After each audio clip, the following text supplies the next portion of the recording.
से पिछली रात के वाकयात मालूम करने में काफी वक्त गुजर गया। अब वो बेदार हो रही थी। शाहीना भी आंखें खोले उसे देख रही थी। दोनों की नजरें मिली तो शाहीना ने उसके गले में बाहें डालकर कहा, भाभी जान, मुझे यकीन नहीं आ रहा है कि आप मेरे इस कदर करीब मौजूद हैं। आपका एक नाम फरहाद की मोहब्बत है और दूसरा नाम दुश्मनों की मौत। मैं इतनी देर तक मोहब्बत और मौत के साए में सोती रही हूं। मैंने शाहीना के दिमाग में कहा, इसका तीसरा नाम चुड़ैल है। शाहीना एकदम से चौंक कर उठ बैठी, बोली, भाभी जान, मुझे ऐसा लगा जैसे मेरे दिमाग में किसी ने आपको चुड़ैल कहा है। सोनिया उठकर बैठ गई, बोली, यकीनन वो तुम्हारे भाईजान होंगे। ए मिस्टर, अगर तुम आ गए हो तो जरा मुझसे बात करो। मैंने शाहीना के दिमाग में कहा, मेरी प्यारी बहना, मैं हूं तुम्हारा भाई फरहाद। सोनिया से कहो मैं आ गया हूं और इस वक्त तुम दोनों के दरमियान मौजूद हूं। शाहीना ने बेयकीनी से आंखें फाड़कर सोनिया को देखते हुए कहा, मेरे दिमाग में जैसे भाईजान बोल रहे हैं, क्या मैं यकीन कर लूं? हाँ, यकीन कर लो, तुमसे दिमागी राब्ता कायम किए करसा गुजर गया है, इसलिए तुम्हें यकीन नहीं आ रहा है। फिर वो मुझसे बोली, फरहाद, मैं तुम्हें बहुत कुछ बताना चाहती हूँ। मैंने उसके दिमाग में पहुंचकर कहा, तुम क्या बताओगी? तुम सो रही थी तो मैंने तुम्हारे ख्वाबीदा दिमाग से सारी बातें मालूम कर ली हैं। ये क्या बदतमीजी है? मैंने 1000 बार मना किया है कि बगैर इजाजत दिमाग में ना आया करो। मैंने शाहीना के दिमाग में पहुंचकर कहा, देखा तुम्हारी भाभी कितनी नकचिड़ी और लड़ाका है। अरे इसे धक्के देकर बाहर निकालो। शाहीना ने मुस्कुराकर कहा, भाईजान कहते हैं कि आप नकचिड़ी और लड़ाका हैं, आपको धक्के देकर बाहर निकाल दूं। जानती है मैं भाईजान को क्या जवाब देना चाहती हूँ? क्या जवाब दोगी? ये कि भाईजान पहले आपको अपने दिल से निकाल कर दिखाएं। ये बात मैं इनसे 1000 बार कह चुकी हूँ, लेकिन इन मर्दों का अपने दिल पर जोर नहीं चलता। घर पर जोर चलता इसलिए घर से निकाल देती हैं, दिल पर जोर नहीं चलता इसलिए झुंझलाती रहती हैं।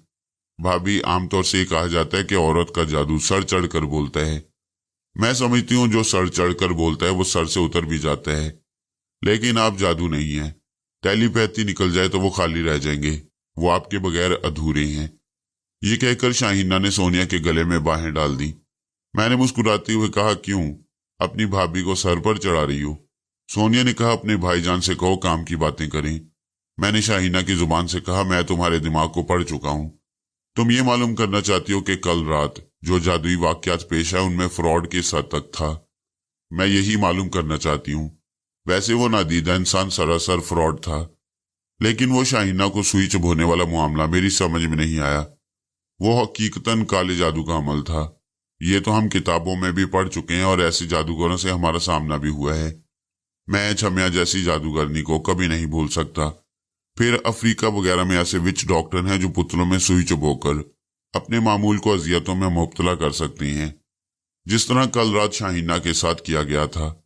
मैं तुम्हें वो आवाजें सुनाना चाहती हूँ जो रिकॉर्ड की गई हैं। जरूर सुनाओ, शायद मैं उन लोगों के दिमाग तक पहुंच सकूं। मुझे मिलिट्री इंटेलिजेंस वालों से राब्ता कायम करने के लिए बाथरूम में जाना होगा, या फिर शाहीना को इस कमरे से बाहर भेजना होगा।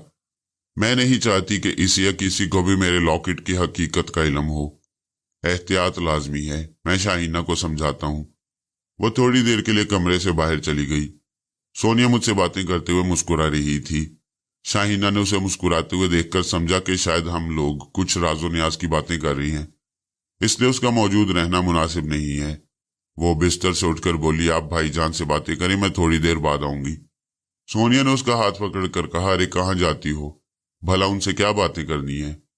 मगर मुझे तो अपने सास ससुर की खिदमत में पहुंचना है। वो मुस्कुराते हुए कमरे से चली गई। सोनिया ने उठकर दरवाजे को अंदर से बंद कर दिया, फिर अपने लॉकेट को एक हाथ से थामकर राब्ता कायम करने लगी। थोड़ी देर बाद राब्ता कायम हो गया। उसने कहा, मैं डिप्टी चीफ से बात करना चाहती हूँ। ओवर। यस मादाम, अभी मैं राब्ता कायम करता हूँ, प्लीज वेट अ मिनट। थोड़ी देर बाद ट्रांसमीटर के जरिए डिप्टी चीफ की आवाज सुनाई दी। यस मादाम सोनिया, फरमाइए, मेरे लायक कोई खिदमत? ओवर। मैं आपको ये इतला देना चाहती हूँ कि इस वक्त हमारे दरमियान मिस्टर फरहाद अली तैमूर मौजूद हैं। उनसे बातें करें, वो पिछली रात की रिकॉर्ड की हुई तमाम आवाजें सुनना चाहती हैं। Over and all. इधर सोनिया ने ट्रांसमीटर को ऑफ किया। उधर मैं डिप्टी चीफ के दिमाग में पहुंच गया। हेलो चीफ, मैं फरहाद अली तैमूर आपसे मुखातिब हूँ। वो आंखें फाड़ फाड़ कर सामने खला में घूरने लगा। मैंने कहा, आप हैरान होंगे लेकिन मेरा राब्ता इसी तरह कायम होता है। वो जल्दी से तायद में सर हिलाकर बोला, जी हाँ, मादाम ने बताया और हमने पहले भी ये सुन रखा है, मगर मुझे कुछ अजीब सा लग रहा है। दरअसल बात यह है, मैंने उसकी बात काट कर कहा, बात यह है कि आपको यकीन नहीं आ रहा तो फिर देखिए, आप अपनी कुर्सी पर बैठे हैं, आपने अब तक अपने ट्रांसमीटर को ऑफ नहीं किया है, मगर अब देखिए आपने ट्रांसमीटर को हाथ भी नहीं लगाया और वो ऑफ हो गया है। ये कहते ही मैं ऑफिसर के दिमाग पर काबिज हो गया और उसके हाथ से ट्रांसमीटर को ऑफ करने के बाद उसे उसी तरह कुर्सी पर बैठा दिया। फिर दिमाग को आजाद छोड़कर पूछा, क्यों, ट्रांसमीटर ऑफ हो गया ना? उसने ट्रांसमीटर को देखते हुए हैरानी से कहा, बेशक, लेकिन आप तो यहाँ मौजूद नहीं है, इसे किसने ऑफ किया है? ये टेलीपैथी का कमाल है। अब आप कुर्सी से उठ जाएं और अपने मातियत से कहें कि पिछली रात की रिकॉर्ड की हुई आवाजें मुझे सुना दे। वो कुर्सी से उठा और अपने कमरे से निकलकर उस इमारत के मुख्तलिफ हिस्सों से गुजरता हुआ एक ऐसे कमरे में पहुंचा जहां सैकड़ों फाइल, फिल्में और आवाजों के कैसेट बड़ी हिफाजत से रखे जाते थे। उसने पिछली रात तैयार की जाने वाली कैसेट मुतल्लिका अफसर से तलब की, फिर अपने कमरे में आकर एक कैसेट रिकॉर्डर में कैसेट को लगाते हुए पूछा, फराज साहब क्या आप मौजूद हैं? मौजूद हूं। जुबान से मुखातिब करना जरूरी नहीं है, सिर्फ सोच के जरिए मुझसे बातें की जा सकती हैं। सॉरी, मैं भूल गया था। लीजिए वो आवाजें सुनिए। उसने कैसेट रिकॉर्डर ऑन कर दिया। चंद लम्हों तक खामोशी छाई रही, फिर एक आवाज उभरी, मादाम सोनिया।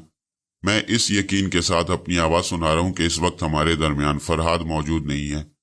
वो होते तो तुम्हें यहां न आने देते, पहले सलमा के दिमाग में पहुंचकर मालूम कर लेते कि उनकी लाडली बहन की नांद इस वक्त कहाँ है और किस हाल में है। कैसेट रिकॉर्डर से उभरने वाली उस आवाज को मैंने फौरन पहचान लिया। वो यकीनन सियाफाम शख्स की आवाज थी। अब मैं उसके लबो लहजे को अपनी गिरफ्त में ले चुका था। मैंने ऑफिसर से कहा, आप इस आवाज को बंद करके दूसरी आवाज सुनाई। उसने मेरी हदायत पर अमल किया। थोड़ी देर बाद मुझे एक दूसरे शख्स की आवाज सुनाई दी। वो शख्स इस यकीन के साथ बोल रहा था कि ना तो सोनिया उसके फ्रॉड को समझ सकेगी और ना ही मैं उसके दिमाग तक पहुंच सकूंगा, मगर अब उसकी ये खुशफहमी खत्म होने वाली थी। मैंने कहा, ऑफिसर मैंने ये आवाज भी सुन लिया, प्लीज इसे भी फॉरवर्ड करें और मुझे तीसरी आवाज सुनाई। तीसरी आवाज कैसेट की दूसरी तरफ थी। ऑफिसर ने थोड़ी देर बाद वो आवाज भी सुनाई। ये उसी औरत की आवाज थी जो सोनिया के सामने धुआं बनकर इंसानी जिस्म इख्तियार कर गई थी। वो यकीनन चमकीली की आवाज थी। मैंने कहा, शुक्रिया ऑफिसर, मैंने तमाम आवाजें सुन ली हैं। अब इन जादूगरों के मुत्तल्लिक तफसीली मालूमात हासिल करने के बाद आपसे राब्ता कायम करूंगा। मैं उससे रुखसत होकर सियाफाम शख्स के दिमाग में पहुंच गया। इस वक्त वो एक जगह पालती मारे बैठा था। उसके सामने आग रोशन थी। उसके और आग के दरमियान माश का ढेर रखा हुआ था। वो कोई मंत्र पढ़ता था और माश का एक दाना उठाकर आग में डाल देता था। फिर थोड़ी देर बाद वही मंत्र पढ़ता था और दूसरा दाना उठाकर आग में डाल देता था। वो तवीलुल कामत बिल्ली इस वक्त उसके कांधे पर बैठी हुई थी, जिसे वो चमकीली कहता था। उस जलती हुई आग के दूसरी तरफ एक कद्दे आदम ख्याली शैतान का मुजस्मा था।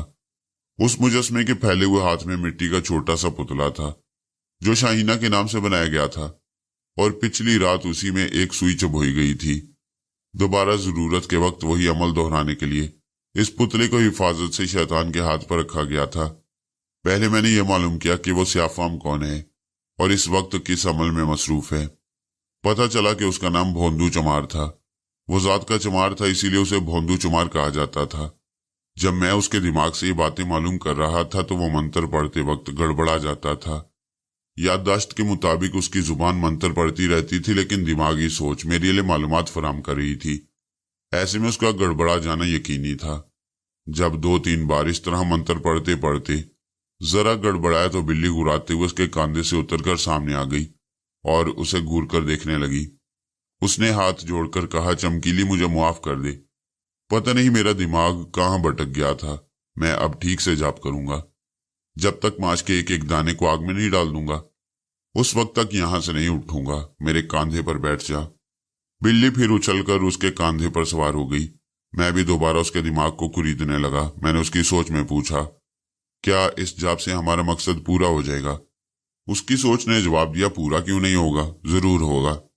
जब माश का एक एक दाना आग में पहुंच जाएगा और हर दाने के साथ मंत्र मुकम्मल तौर पर जुबान से अदा होता रहेगा तो माश का आखिरी दाना आग में गिरते ही उड़ता हुआ दीवार की तरफ जाएगा और वहां दुनिया का बड़ा सा नक्शा लटक रहा है। वो दाना उस मुल्क और उस शहर की जगह जाकर चिपक जाएगा जहां फरहाद मौजूद होगा। मैंने उसकी सोच में पूछा, फरहाद को तलाश करके क्या हासिल होगा? उसकी सोच ने कहा, मैं ऐसा क्यों सोच रहा हूं, जबकि मुझे मालूम है कि फरहाद के जरिए हम सामी तक पहुंच सकते हैं। चमकीली सामी को तलाश कर रही है और हमारे कालिलम ने बताया कि सामी फरहाद के पास ही मिलेगी। कल रात सोनिया ने फरहाद का पता बताने से इनकार कर दिया था। शायद वो सचमुच ये ना जानती हो कि फरहाद किस मुल्क और किस शहर में रहता है। बहरहाल सोनिया ना बताए तब भी फर्क नहीं पड़ता। माश के इस ढेर का आखिरी दाना उस जगह की निशानदेही कर देगा जहां फरहाद मौजूद होगा। मैंने एक गहरी सांस लेकर सामी का तस्वुर किया। तस्वीर में बिल्ली नजर आई। सामी का वो चेहरा जो बरसों पहले मेरी निगाहों के सामने रहा करता था धुंधला गया था। कुछ लोगों के ज़हन पर यह बात ग्रां गुजरेगी कि जो सामी मुझे दिलो जान से चाहती है, मेरी खातिर बिल्ली बनने के बावजूद मेरा पीछा करती रही, मुझसे अलग रहना गवारा नहीं किया। उसकी आवाज को भी मैंने भुला दिया, उसके लबो लहजे को याद नहीं रखा और उसका चेहरा भी मेरे तस्वुर में धुंधला गया। भला ये कैसे हो सकता है? मैं इस कदर बेमुरव्वत हरगिज नहीं हूं।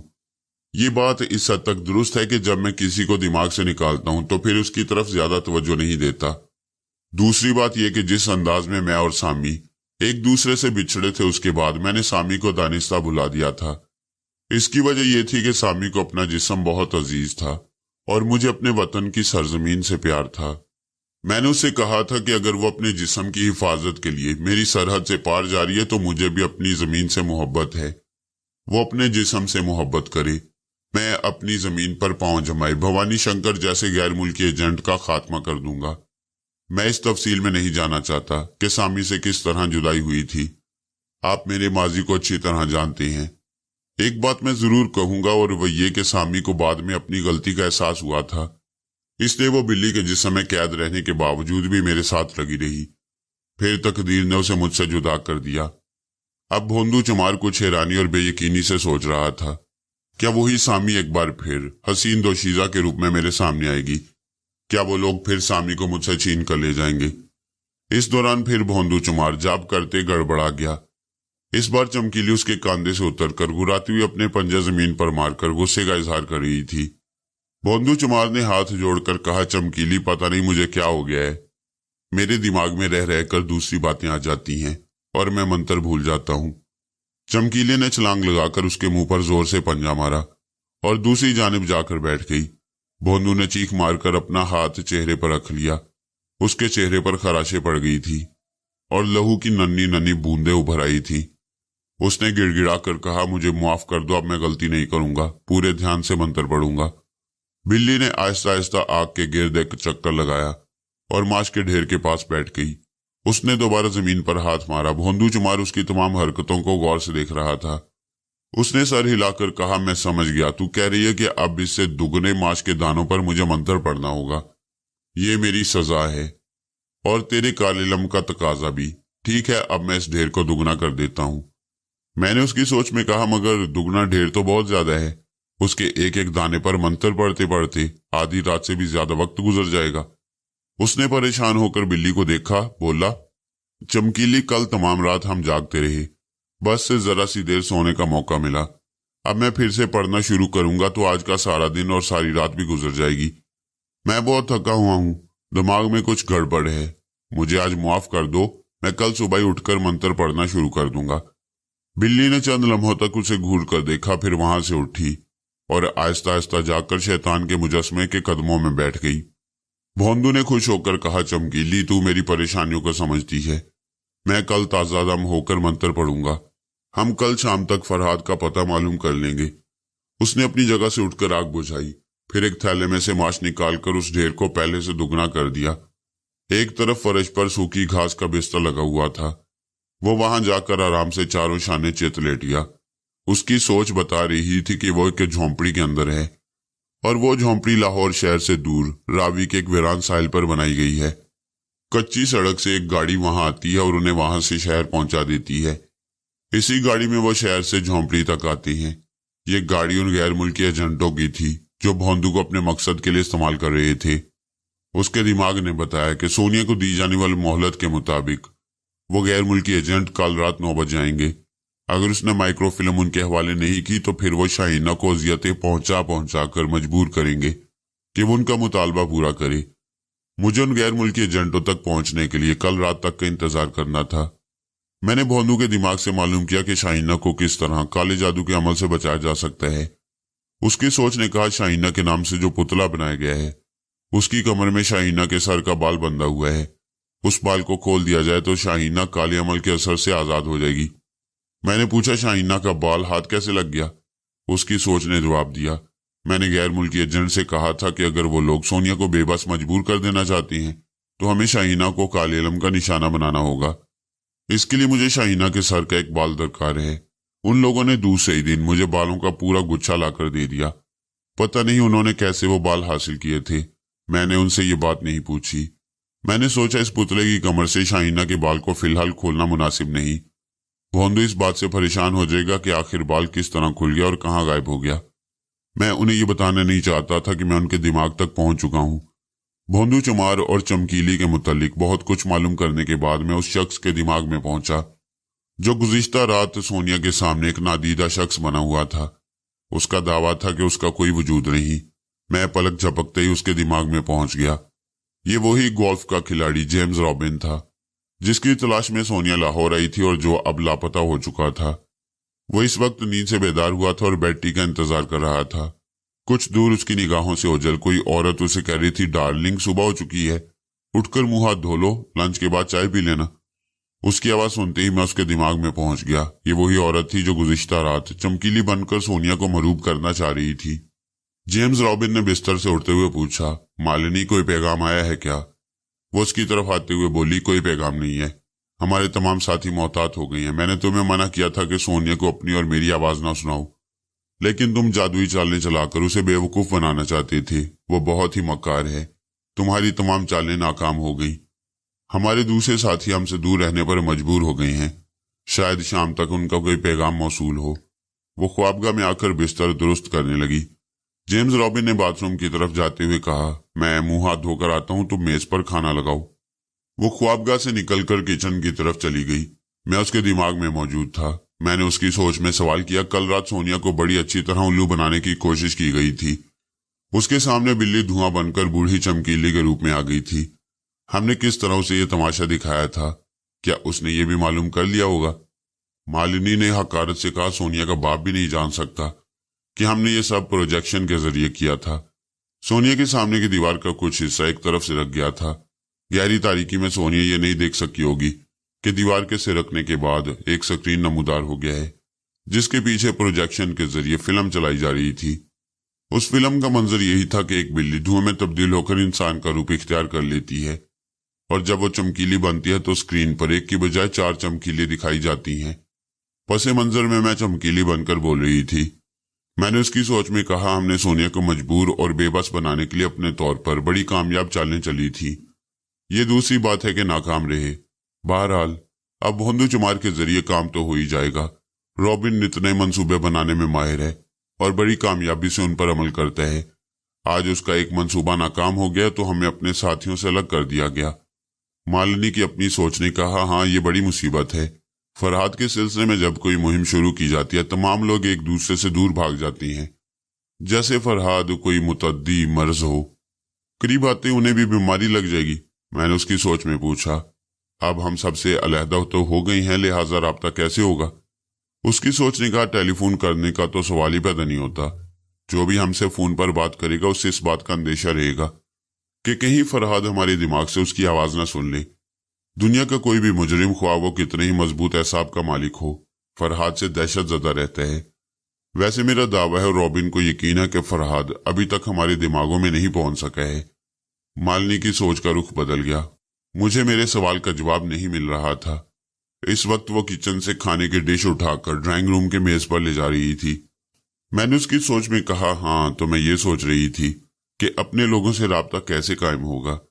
इससे पहले कि वो सोच के जरिए जवाब देती, टेलीफोन की घंटी बजने लगी। वो जल्दी से डिशों को मेज पर रखकर ड्राइंग रूम में पहुंची।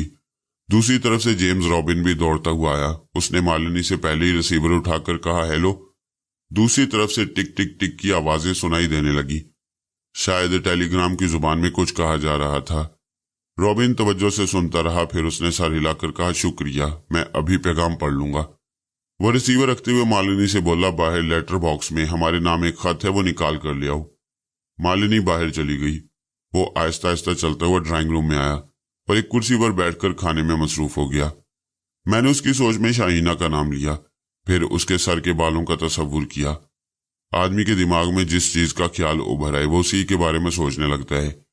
जेम्स रॉबिन मुस्कुराते हुए शाहीना के बालों के मुतालिक सोचने लगा। उसकी सोच ने बताया कि बख्तावर के यहाँ जीना नामी एक उधेड़ उम्र की मुलाजमा है।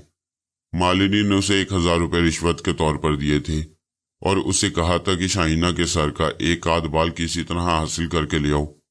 जीना ने शाम तक मालिनी को शाहीना के बाल लाकर देने का वादा कर लिया। जब वो कोठी में आई तो उस वक्त शाहीना सिंगार मेज के आईने के सामने खड़ी बालों में कंघी कर रही थी। कंघी में सर के कुछ बाल उलझे हुए थे। उसने कंघी के तमाम बालों को निकालकर उन्हें एक छोटे से गोले की सूरत में लपेटकर खिड़की के बाहर फेंक दिया। जीना ये देखते ही कोठी के बाहर खिड़की के पास आई और उन बालों को उठाकर हिफाजत से कागज में लपेटकर एक जगह छुपा दिया। फिर शाम को वादे के मुताबिक उन्हें मालिनी के हवाले कर दिया। अचानक उसकी सोच का सिलसिला टूट गया। मालिनी लेटर बॉक्स से खत लेकर आई थी। उसने कहा, मालिनी मैं खाना खा रहा हूं, तुम खत पढ़कर सुनाओ। वो करीब एक कुर्सी पर बैठकर पढ़ने लगी। वो अभी तक शहर में है, दारुल सल्तनत नहीं गई है, लेकिन हमें यकीन है कि सुई वाले वाक्य की वजह से वो हमारा मुतालबा पूरा करने पर मजबूर हो जाएगी। तुम दोनों को अब ये मुल्क फौरन छोड़ देना चाहिए। ख्वा ब्रेन कैंसर हुआ हो या ना हुआ हो, तुमने यहाँ की हुकूमत को अपना दुश्मन बना लिया है। तुम्हारे मुल्क के सफारत खाने पर दबाव डाला जा रहा है। बहरहाल तुम दोनों को अब सरहद पार कर लेना चाहिए। अंदेशा है कि पाकिस्तानी हुकूमत ने जिस चालाक लुमड़ी को हमारे पीछे लगाया है वो तुम्हारे जरिए एक एक को इस मुल्क से बाहर भगा देगी या खत्म कर देगी। आज रात 10 बजे तुम दोनों तैयार रहना। एक गाड़ी आज ही रात को तुम्हें सरहद पार पहुंचा देगी। खत सुनने के बाद जेम्स रॉबिन ने कहा, चलो छुट्टी हुई, अब हम अपने मुल्क वापस जा सकेंगे। मालिनी ने इत्मीनान का सांस लेते हुए कहा, सच पूछो तो फरहाद एक ब्रेन कैंसर ही है। ये जिसके दिमाग में हो जाए उसे मौत के बाद ही छुटकारा नसीब होता है। अच्छा है हम यहाँ से चले जाएं। मैंने जेम्स रॉबिन के जरिए मालूमात हासिल की कि वो किस तंजीम से ताल्लुक रखता है और इसके बाद यहाँ कौन लोग तकरीबी कार्रवाइयाँ करने के लिए रह जाएंगे। मालूम हुआ वो एक इसराइल नवाज तंजीम से ताल्लुक रखता है। उस तंजीम का सरबरा मिडल मैन कहलाता है। वो शख्स बैनुल अक़वामी सतह का एक दलाल था। बड़े बड़े मुल्कों के लिए दूसरे ममालिक में जाकर जासूसी करता था। इन दिनों इसराइली हुकूमत ने उसे किराए पर हासिल किया था और अब वो पाकिस्तान में सरगर्म अमल था। वो उस सीक्रेट फाइल तक पहुंचना चाहता था जो अब सोनिया की तहवील में थी। मैं उन लोगों को छोड़कर सोनिया के पास आ गया। वो शाहीना वगैरह के साथ नाश्ते से फारिग हो चुकी थी। अब शाहीना और सलमा उसके पास बैठी हुई जिद कर रही थी कि वो उनके साथ लाहौर की सैर करने चले। बख्तावर ने कहा, मैं अभी किसी को सैर व तफरीह की इजाजत नहीं दूंगा। तुम देख रही हो कि शाहीना पर काले जादू का अमल किया गया था। दुश्मन फिर किसी वक्त तो परेशान कर सकते हैं। जब तक हमारी बेटी सोनिया और फरहाद उन जादूगरों तक पहुंचकर उन्हें सजा नहीं दे देंगे, उस वक्त तक मैं तुम लोगों को बाहर जाने की इजाजत नहीं दूंगा। उस वक्त उसका तमाम खानदान बेडरूम में मौजूद था। सिर्फ जुबैर किसी काम से बाहर चला गया था। मंसूर सोनिया से बेहद मुतासिर था। वो उसी के साथ लगा रहता था और ये मालूम करने की कोशिश करता था कि वो किस तरह खतरात से महफूज रहकर अपने दुश्मनों के मंसूबों को नाकाम बना देती है। वो सोनिया से बहुत कुछ सीखना चाहता था। मैंने बेगम बख्तावर की सोच के जरिए सवाल किया, मुलाजमा जीरा कहाँ चली गई? उनकी सोच ने जवाब दिया, वो सुबह छुट्टी लेकर अपने पिंड गई है। मैंने सोनिया को मुखातिब किया, हेलो मैं आ गया हूं। तुम बख्तावर और बेगम बख्तावर को मेरी तरफ से सलाम कह दो और उनसे कहो कि जिस कमरे में तुम सब बैठे हुए हो उसके दरवाजे और खिड़कियां अंदर से बंद कर लें। मैं एक जरूरी बात कहना चाहता हूं। सोनिया ने बख्तावर और बेगम बख्तावर को मेरा सलाम कहा तो वो खुश होकर सलाम के जवाब में दुआएं देने लगे। सोनिया और मंसूर ने कमरे की खिड़कियां और दरवाजों को बंद कर दिया। इसके बाद मैंने सोनिया की जुबानी उन लोगों को बताया कि दुश्मनों ने किस तरह जीरा के जरिए शाहीना के सर के बाल हासिल किए थे। ये बात सामने बड़ी हैरानी से सुनी। बेगम बख्तावर ने कहा, मैं तो सोच भी नहीं सकती थी कि जीरा ऐसी होगी। आने दो बदजात को, मैं ऐसे जूते मारूंगी कि। मैंने सोनिया की जुबानी कहा, आंटी उसे मारने से या उसका मुहासबा करने से बात बिगड़ जाएगी। अभी दुश्मन इस बात से बेखबर हैं कि मैं उनके दिमागों तक पहुंच गया हूं। اور ان کے متعلق معلومات حاصل کر رہا ہوں۔ جیرا کو بھی ڈھیل دے دیں، وہ آئے تو اس کی طرف سے بالکل انجان بن جائیں۔ اگر ایسا نہ کر سکیں تو جیرا کی واپسی سے پہلے ہی کسی دوسری ملازمہ کو رکھ لیں، تاکہ جیرا کو ملازمت سے نکالنے کا معقول جواز پیدا ہو جائے اور دشمنوں کو کوئی شبہ نہ ہو۔ منصور نے کہا، کیوں نہ ہم تھانے میں رپورٹ کرا دیں کہ ہماری سونے کی ایک انگوٹھی گم ہو گئی ہے، اور شبہ ہے کہ جیرا یہاں سے جاتے وقت وہ انگوٹھی لے گئی ہے۔ سونیا نے تائید کی، یہ ٹھیک ہے، پولیس والے جب جیرا کے پنڈ میں تحقیقات کریں گے تو یہ بھی معلوم ہو جائے گا کہ جیرا شہر سے آتے وقت 1000 روپے لے کر آئی تھی۔ گو وہ 1000 روپے اسے دشمنوں سے رشوت کے طور پر ملے تھے، لیکن پولیس یہی سمجھے گی کہ اس نے انگوٹھی بیچ کر 1000 روپے حاصل کیے ہیں۔ اس طرح اسے مالکوں سے غداری کی سزا مل جائے گی۔ سونیا نے مجھ سے پوچھا، تم نے جو معلومات حاصل کی ہیں وہ مجھے تفصیل سے بتاؤ۔ تم اتنے لوگوں کے درمیان بیٹھی ہو، میں تفصیل میں بیان کروں گا تو تم خاموش بیٹھی سنتی رہو گی، اور آس پاس والے تمہارا منہ تکتے رہیں گے اور تم سے طرح طرح کے سوال کریں گے۔ لہٰذا تم ڈیوٹی اٹینڈ کرنے کے بہانے گھر سے نکلو، راستے میں تمہیں سب کچھ بتا دوں گا۔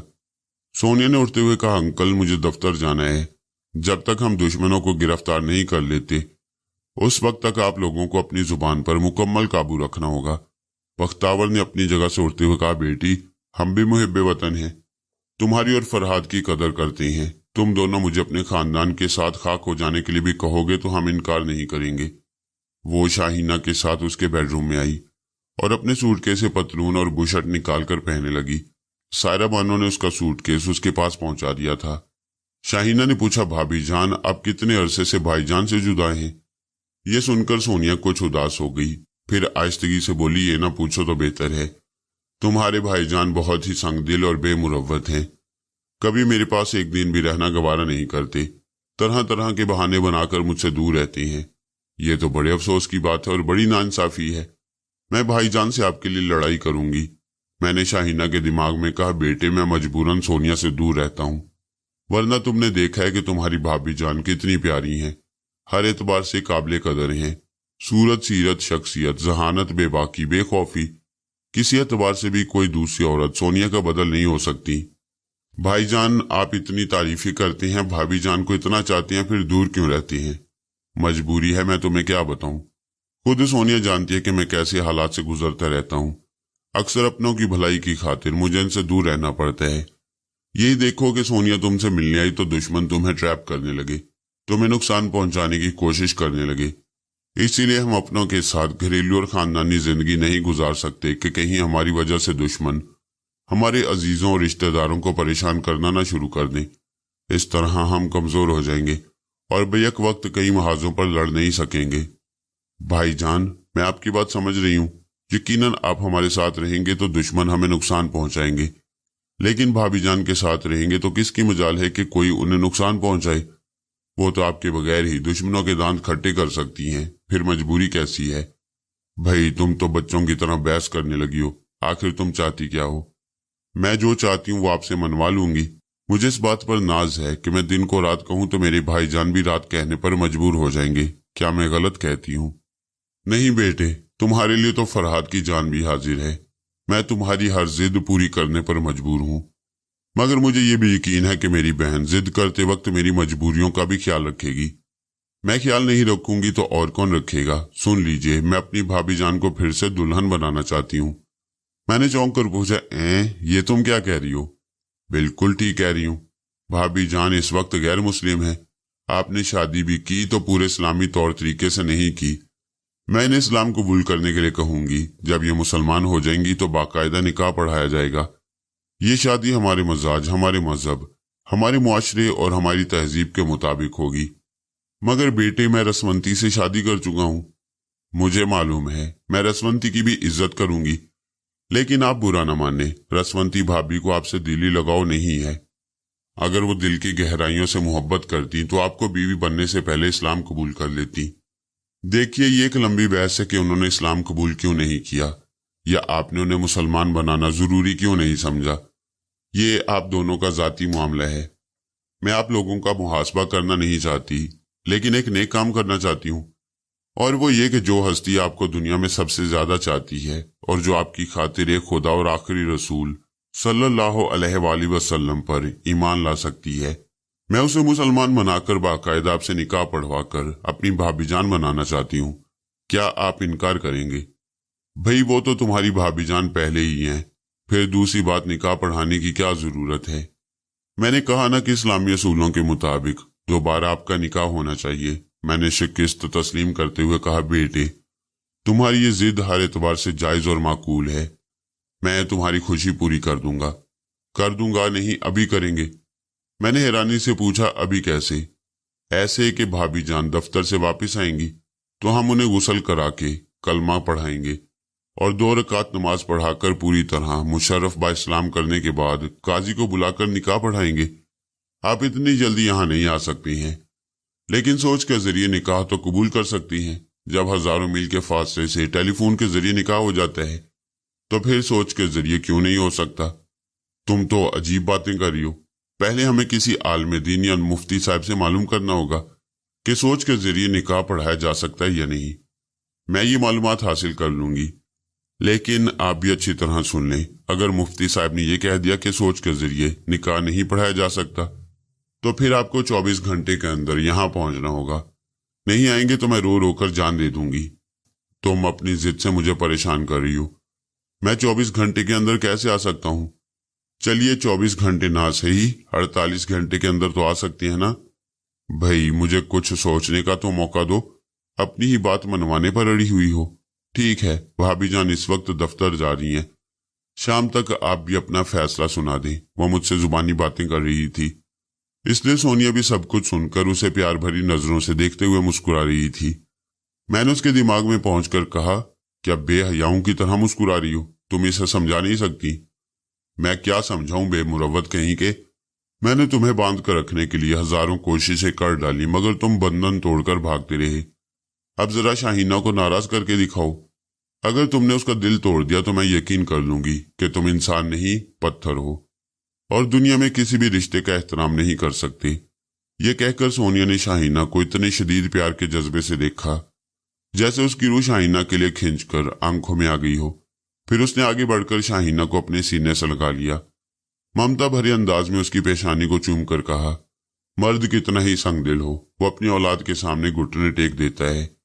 तुम अगर फरहाद की बेटी हो तो मेरी भी बेटी हो, और अब इस रिश्ते से वो तुम्हारी माँ को कभी नजरअंदाज नहीं कर सकेंगे। उसने शाहीना को इस तरह अपनी आगोश में समेट लिया जैसे कोई औरत अपने बेवफा और संगदिल शौहर की बेवफाई के गम से निजात हासिल करने के लिए अपनी औलाद को सीने से लगा लेती है। वो एक सरदा भर कर बोली, शाहीना मैं औरत बनकर इन्हें हासिल न कर सकी, तुम्हारी भाभी तुम्हारी माँ बनकर यकीनन इन्हें जीत लूंगी। मैंने शर्मिंदगी से कहा, सोनिया क्यों ऐसी बातें करती हो? क्या तुम अपने दिल में झांक कर ये कह सकती हो कि मैं तुम्हें दिलो जान से नहीं चाहता हूं? कोई ऐसी हस्ती नहीं है जो तुम्हारे मुकाबले में चाही जा सकती हो। कभी नहीं सोनिया। हम दोनों के मजाज ऐसे हैं कि हम लड़ते हैं, झगड़ते हैं, एक दूसरे से दूर रहते हैं, मगर वो दूरी 1000 कुर्बतों से बेहतर होती है। एक तवील जुदाई के बाद जब हम मिलते हैं तो हमारी मोहब्बत की तजदीद होती है। यूं लगता है जैसे हम पहली बार मिल रहे हों, पहली बार एक दूसरे पर दिलो जान से कुर्बान हो रहे हों। अब हम फिर मिलेंगे। सोनिया ने पूछा, कब मिलेंगे? पहले ये बताओ, क्या तुम मेरी खातिर इस्लाम कबूल कर रही हो? जब तुम्हें कबूल किया था उसी वक्त इस्लाम भी कबूल कर लिया था। अब खुदा के आगे झुककर और उसके आखिरी रसूल सल्लल्लाहु अलैहि वसल्लम की रसालत का जुबानी एतराफ करके अपने मुसलमान होने का ऐलान भी कर दूंगी। तो फिर मुझे जरा सोच लेने दो, मैं जल्द से जल्द तुम्हारे पास आने की कोशिश करूंगा। शाहीना को खुशखबरी सुना दो कि हमारे निकाह सोच के जरिए नहीं बल्कि बनफ्स नफीस एक दूसरे के रूबरू पढ़ाया जाएगा। उसने शाहीना को यह खुशखबरी सुना दी। वो खुशी से उछल पड़ी और अपनी बेपनाह मुसरत का इजहार करती खुशी से नाचती, अपनी मुसरतों में दूसरों को शरीक करने के लिए एक एक को आवाजें देती हुई नीचे ड्राइंग रूम की तरफ भागती चली गई। ड्राइंग रूम में पहुंचकर वो इंतहाई मसरूर लहजे में एक एक को पकड़ पकड़ कर कहने लगी, मेरे भाईजान आने वाले हैं, मेरे भाईजान आने वाले हैं। इस घर में शादियाने बजेंगे, मैं भाभी को दुल्हन बनाऊंगी, अपने हाथों से भाईजान के सर पर सेहरा बांधूंगी। मैंने हंसते हुए कहा, सोनिया आज शाहीना बहुत खुश है, आज इसे जिंदगी की सबसे बड़ी खुशी मिली है। बहरहाल अब तुम दफ्तर चलो, मुझे तुमसे जरूरी बातें करनी है। बख्तावर की कोठी के अहाते में सरकारी गाड़ी थी और 4 मुसल्ला जवान सोनी के बॉडीगार्ड की हैसियत से मौजूद थे। سونیا نے باہر آ کر کہا 3 جوان یہاں رہ کر کوٹھی کے چاروں طرف گشت کرتے رہیں، کسی کو بختاور صاحب کی اجازت کے بغیر اندر نہ آنے دیا جائے۔ انہیں ہدایت دے کر وہ ایک مسلح محافظ کے ساتھ دفتر کی طرف روانہ ہو گئی۔ مسلح محافظ گاڑی ڈرائیو کر رہا تھا، وہ اس کے پاس بیٹھی ہوئی تھی۔ میں نے سوچ کے ذریعے سے وہ تمام باتیں بتائیں جو بھوندو جیمز رابن اور مالنی کے دماغوں سے معلوم ہوئی تھی۔ اس نے پوچھا کیا جیمز رابن اور مالنی کو آج رات سرحد پار کرنے کا موقع دے دیا جائے؟ ہاں، انہیں فرار ہو جانے دو۔ اگر ہم انہیں گرفتار کریں گے یا چھیڑیں گے تو مڈل مین ہوشیار ہو جائے گا۔ مڈل مین تک پہنچنے کے لیے ہمیں اس کے آلہ کاروں کو ڈھیل دے دینا چاہیے۔ یوں بھی جیمز رابن اور مالنی کے دماغ میری مٹھی میں ہیں، وہ کہیں بھی جائیں ہر جگہ میری گرفت میں رہیں گے۔ اس کا مطلب یہ ہے کہ مجرموں تک ایک جعلی مائکرو فلم پہنچانے کے لیے مجھے اسلام آباد جانا ہوگا۔ تم چیف آفیسر سے مل کر اس بات کی پبلسٹی کرو کہ تم کل صبح کی فلائٹ سے اسلام آباد جا رہی ہو۔ اس دوران ہم دیکھیں گے کہ کتنے لوگ ہماری نظروں میں آتے ہیں۔ اس پتلی کا کیا ہوگا جس کی کمر سے شاہینہ کے سر کے بال بندھے ہوئے ہیں؟ اسے ابھی یوں ہی رہنے دو، جب تک تم ان کی ہدایت پر عمل کرتی رہو گی، ان کا مطالبہ پورا کرنے کی کوشش کرتی رہو گی، اس وقت تک وہ پتلے میں سوئی نہیں چبوئیں گے۔ اگر ایسا موقع آیا تو میں بھوندو کے دماغ کو اپنے قابو میں لے کر اس کی کمر سے شاہینہ کے بال کھول کر انہیں ہوا میں اڑا دوں گا۔ میں یہاں کے معاملات سنبھال لوں گی، اب تم رسونتی کے پاس جاؤ۔ میں نے حیرانی سے پوچھا رسونتی کے پاس کیوں؟ وہ مسکرا کر بولی سنا ہے تمہارے مذہب میں شادی کرنے کے لیے پہلی بیوی سے اجازت لینا پڑتی ہے۔ میں نے گہری سانس لے کر سونیا کو خدا حافظ کہا اور دماغی طور پر اپنی جگہ حاضر ہو کر دونوں ہاتھوں سے اپنا سر تھام لیا۔ واقعی ابھی رسونتی کے ساتھ سر کھپانا تھا، اسے یقیناً میری بات بری لگے گی۔ میں رائٹ ایروس کے بیڈ روم میں بیٹھا سوچ رہا تھا، اچانک میں نے اپنے دماغ میں بہت ہی ہلکا سا جھٹکا محسوس کیا۔ مجھے بڑا تعجب ہوا کہ یہ کس قسم کا جھٹکا تھا۔ میں پوری توجہ سے اپنے دماغ کی اندرونی کیفیت کو محسوس کرنے لگا۔ کچھ سمجھ میں نہیں آیا۔ پھر میں نے کچھ سوچتے ہوئے اپنی سانس روک لی۔ سانس روکتے ہی میرے دماغ میں ایک ذرا سا ہلکا پن محسوس ہوا، جیسے کوئی بوجھ اتر گیا ہو۔ یہ بڑی عجیب سی بات تھی، اس سے پہلے ایسا کبھی نہیں ہوا تھا۔ مجھے خیال آیا کیا کوئی ٹیلی پیتھی جاننے والا میرے دماغ میں جھانکنے کی کوشش کر رہا تھا۔ جب میں نے سانس روک لیا تو اس کی سوچ کی لہریں میرے دماغ سے واپس چلی گئی۔ کیا کوئی میرے ساتھ بھی آنکھ مجولی کھیل رہا ہے؟ میرا خیال ایک دم سے رسونتی کی طرف گیا۔ میں نے پلک جھپکتے ہی اس کے دماغ کی طرف چھلانگ لگائی۔ میں اس کے دماغ میں پہنچا تو اس نے چونک کر سانس روک لی۔ میری سوچ کی لہریں اس کے دماغ سے واپس آ گئیں۔ اس کا مطلب تھا کہ رسونتی کی ٹیلی پیتھی کی صلاحیتیں واپس آ گئی ہیں۔ اب وہ سانس روک کر میری سوچ کی لہروں کو واپس کر سکتی تھی۔ میں نے پھر اس کے دماغ میں جھانک کر اسے مخاطب کیا، ہیلو رسونتی، تم کیا کر رہی ہو؟ اس وقت مجھے اس کے دماغ میں جگہ مل گئی تھی۔ وہ دونوں ہاتھ سینے پر رکھے، آنکھیں بند کیے شمال کی طرف منہ کیے کھڑی تھی۔ اس نے کہا میں اپنے آپ کو آزما رہی ہوں۔ میری سوچ کی لہریں اب کسی کے بھی دماغ میں جگہ بنا سکتی ہیں۔ میں نے آزمائش کے طور پر تمہارے دماغ میں جھانک کر دیکھا تو تم نے پہلے تو حیرانی کا اظہار کیا، پھر اپنی سانس روک لی، جس کے نتیجے میں میری سوچ کی لہریں واپس آ گئیں۔ ہاں، میں نے ایسا کیا تھا۔ رسونتی نے پوچھا لیکن پہلے تو ایسا کبھی نہیں ہوتا تھا۔ میں تمہارے دماغ میں آرام سے پہنچ جاتی تھی اور تم سانس روک کر میری سوچ کی لہروں کو واپس نہیں کر سکتے تھے۔ میں نے کہا یہ تعجب کی بات ہے، اس کی ایک ہی وجہ ہو سکتی ہے کہ میں چونکہ دن رات خیال خوانی میں مصروف رہتا ہوں، میری مشقیں برابر جاری رہتی ہیں، اس لیے اب میرا دماغ بہت زیادہ حساس ہو گیا ہے۔ وہ کسی بھی سوچ کی لہر کو فوراً ہی محسوس کر لیتا ہے۔ اپنی سوچ اور پرائی سوچ میں فوراً ہی تمیز ہو جاتی ہے۔ یہی وجہ ہے کہ جب تم میرے دماغ میں آئی تو میں نے کچھ اجنبیت سی محسوس کی۔ رسونتی نے کہا اس کا مطلب یہ ہے کہ احساس کی جس شدت کو میں نے یوگا کی مشقوں سے حاصل کیا تھا، تم نے دن رات کی خیال خوانی کی مشقوں سے وہی شدت حاصل کر لی ہے۔ اب میں یا کوئی بھی دوسرا ٹیلی پیتھی جاننے والا تمہاری اجازت کے بغیر تمہارے دماغ میں نہیں پہنچ سکتا۔ جب بھی میں تمہارے دماغ میں پہنچنے کی کوشش کروں گی تو تمہارے احساسات بیدار ہو جائیں گے۔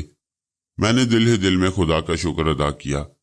اب میرے دل میں یہ اندیشہ نہ رہے گا کہ رسونتی کسی وقت میں میرے دماغ میں جھانک کر میری وہ باتیں معلوم کر سکتی ہے جو میں اسے چھپانا چاہتا ہوں۔ میں نے پھر اپنے دماغ میں ایک بہت ہلکا سا جھٹکا محسوس کیا۔ میں نے مسکرا کر پوچھا، ہاں بولو کیا بات ہے؟ وہ بولی تم بڑی دیر تک غیر حاضر رہے تھے، میری خبر کیوں نہیں لی؟ میں سونیا کے پاس تھا، وہ پاکستان میں بڑے ہی اہم معاملات میں الجھی ہوئی ہے۔ फरहाद, जिस तरह मैं दुनिया वालों से किनारा कश होकर यहाँ गुमनामी की जिंदगी गुजारी हूँ, ना कोई दुश्मन है, ना कोई नागहानी आफत है। क्या तुम और सोनिया ऐसा नहीं कर सकते? तुम दोनों दुनिया वालों से छुपकर यहाँ आ सकते हो। हाँ, हमें आने से कोई नहीं रोक सकता, बस फराइज रोक देती हैं। देखो ना, वहां मरजाना और उसकी अम्मी हैं, फिर मेरे अपने रिश्तेदार हैं, मेरी अपनी बहन शाहीना जो मेरे प्यार की मोहताज है, और सबसे बढ़कर ये कि मेरा अपना वतन है जिसे मेरी और सोनिया की जरूरत है।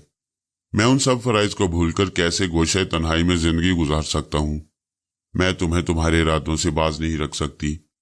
अब सुनाओ कि जहां रहते हो वहां तुम्हारी क्या मसरूफियात हैं? मैं जल्द ही जलाल बेग तक पहुंचने वाला हूं, शायद आज रात तक उससे सामना हो जाए, लेकिन अभी मैं तुमसे एक जाती मामले में गुफ्तगू करना चाहता हूं। बोलो, मैं सुन रही हूं। मैं सोनिया के मुतल्लिक तुमसे मशवरा लेना चाहता हूं। क्या वो सारी उम्र इसी तरह मेरी मोहब्बत में भटकती रहेगी? क्या उसे इस दवाजी जिंदगी कभी नसीब नहीं होगी? अब यकायक सोनिया से इतनी मोहब्बत कैसे हो गई कि अज़दवाजी रिश्ते के मुतल्लिक सोचने लगे हो? सोनिया इन दिनों मेरी बहन शाहीना के पास है और शाहीना की जिद है कि मैं उससे जरूर शादी कर लूं। वो जरा चिढ़कर बोली, मुबारक हो। नाराज हो गई। बहुत खुश हूं। दुनिया की किसी औरत से भी पूछ लो, ऐसे वक्त वो खुश होती है या उसके दिल पर बिजली गिरती है। मगर रसवंती, तुम तो हमारी शादी से पहले ही मेरे हालात से वाकिफ थी। सोनिया का हक तुमसे पहले था, मगर पहली बीवी तुम बन गई। तुमने कहा भी था कि तुम्हें सोनिया को कभी सौतन की हैसियत से कबूल करना भी पड़ा तो इनकार नहीं करोगी। बेशक मैंने ये बात कही थी, मुझे सोनिया से कोई दुश्मनी नहीं, लेकिन मैं अपनी जुबान से इसकी इजाजत देने की हिम्मत नहीं रखती। तुम आखिर मुझसे इस सिलसिले में मशवरा ही क्यों ले रहे हो? हमारे मजहब में सख्ती से ताकीद की गई है कि अपनी पहली बीवी से इजाजत हासिल करो और दूसरी शादी के लिए कोई माकूल जवाज पेश करो। तुम्हारे पास माकूल जवाज क्या है? क्या मैं अपाहिज हूं? क्या मैं इस दवाजी जिंदगी गुजारने के काबिल नहीं हूं? क्या मैं सेहतमंद नहीं हूं? क्या मैं तुम्हारे बच्चे को जन्म देने की सलाहियत नहीं रखती? मुझ में किस बात की कमी है? तुम में किसी बात की कमी नहीं है, लेकिन पाकिस्तान में मेरे रिश्तेदार, दोस्त, अहबाब और सोसाइटी के लोगों का तकाजा है कि मैं एक मुसलमान की हैसियत से इस दवाजी जिंदगी गुजारूं। मेरी बीवी मुसलमान हो और सोनिया इस्लाम कबूल कर रही है। क्या तुम ये तकाजे पूरे करने के लिए अपना धर्म बदल सकती हो? मैं अपने धर्म को छोड़ सकती तो बहुत पहले ही छोड़ देती। हमने एक दूसरे को इंसानी बरादरी के नाते से अपनाया है। उस वक्त हमारे दरमियान कोई धर्म, कोई मजहब नहीं था। वो मोहब्बत थी जो दुनिया का एक मुश्तरका मजहब है। मगर आज तुम अपनी सोसाइटी, अपने मुआशरे और अपने वतन के लिए सोनिया को अपनाना चाहते हो। बेशक अगर वो इस्लाम कबूल कर रही है और तुम्हारे लिए अपना सब कुछ छोड़ने को तैयार है तो मैं क्या कह सकती हूँ? मैं जानती हूँ कि वो तो तुम्हें जीतना चाहती है और जीत कर रहेगी। रसवंती, तुमने भी मुझे जीत लिया है, लेकिन तुमसे जो कमी रह गई है उसे सोनिया पूरा कर देगी, और यही मेरी दूसरी शादी की वजह है। तुमसे शादी करते वक्त मैं जानती थी कि कभी ये वक्त भी आएगा। अब तुम जाओ, मुझे तन्हा छोड़ दो। तुम्हें नाराज करके कैसे चला जाऊं? क्या तुम खुश दिली से इजाजत नहीं दे सकती? मैं नहीं समझती कि दुनिया की कोई भी औरत इसके लिए खुशी से आमादा हो सकती है। ये रिश्ता तो बस मजबूरन ही कबूल किया जा सकते हैं। शुक्रिया। तुम्हें कुछ अरसे तक मुझसे शिकायत जरूर रहेगी, लेकिन सोनिया तुम्हें अपने सौतन होने का एहसास तक नहीं होने देगी। मैं सोनिया को जानती हूँ। मुझे ना कभी उससे शिकायत रही है, ना कभी शिकायत होगी। क्या तुम सोनिया के किसी काम आना चाहती हो? माजी में वो मेरे बहुत काम आई है, उसके मुझ पर एहसानात हैं। मैं भी वक्त आने पर जरूर उसके काम आऊंगी, तो फिर उसकी खबर लेती रहो। अब तुम्हारी सलाहियतें किसी हद तक बहाल हो गई हैं। तुम ख्याल ख्वानी के जरिए मालूम करती रहना कि वो किन हालात से गुजर रही है। मैं जरा दूसरी जगह मसरूफ रहूंगा। अभी नहीं।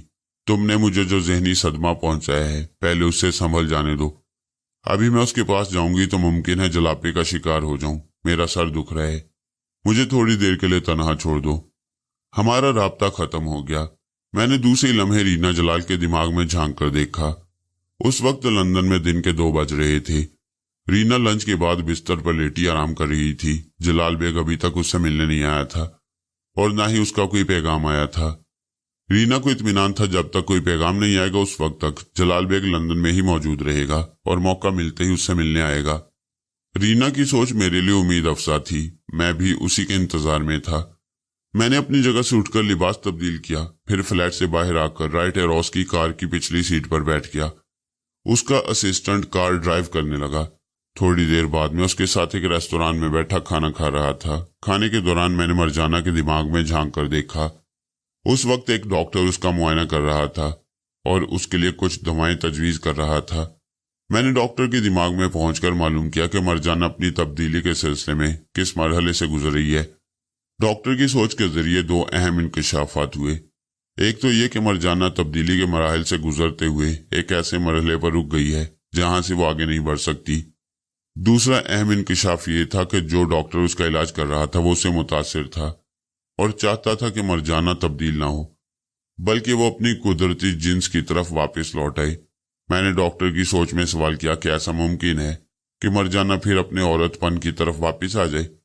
उसकी सोच ने जवाब दिया, मुमकिन है। दरअसल हार्मोन्स की कमी या बेशी से इंसानों में कुछ तब्दीलियां रूनमा होती हैं।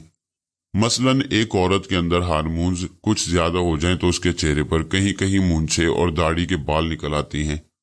ये मर्दानापन की निशानी है। उसमें किसी हद तक मर्दानगी भी आ जाती है और औरतपन कदरे कम हो जाता है। लेकिन इसका मतलब ये नहीं होता कि वो मर्द बन जाती है। वो जिस्मानी एतबार से औरत ही रहती है। बिल्कुल इसी तरह मिस मारिया यानी मरजाना में हार्मोन्स की ज्यादती ने उन्हें मर्दानगी की तरफ माइल कर दिया था। लेकिन अब तिब्बी साइंस ने इतनी तरक्की कर लिया कि जिनके अंदर हार्मोन ज्यादा हो उनमें कमी की जा सकती है और जिनमें कम हो उनमें ज्यादा किए जा सकती हैं। मिस मारिया मरजाना में हार्मोन्स की जो ज्यादती हो गई है उसे मैं रफ्ता रफ्ता दुआओं के जरिए कम कर रहा हूं। यही वजह है कि मिस मारिया की तब्दीली रुक गई है। डॉक्टर की सोच पढ़कर मुझे हैरत हुई। शायद वो कमबख्त मरजाना से इश्क करने लगा था और उसे औरत के ही रूप में देखना चाहता था, इसलिए मरजाना के मजाज के खिलाफ उसे उसकी लाइल्मी में औरतपन की तरफ वापस ले जा रहा था। इधर मरजाना थी कि मर्द बनने के शौक में शेव भी करने लगी थी ताकि जल्दी से दाढ़ी और मूंछों के बाल उग गएं। मुझे उस डॉक्टर पर गुस्सा आने की बजाय खुशी हुई। ये मेरी मर्जी के ऐन मुताबिक था। मुझे मरजाना की तब्दीली बिल्कुल ही पसंद नहीं थी। मैं चाहता था कि कुदरत ने उसे औरत बनाकर पैदा किया है तो वो औरत ही रहे।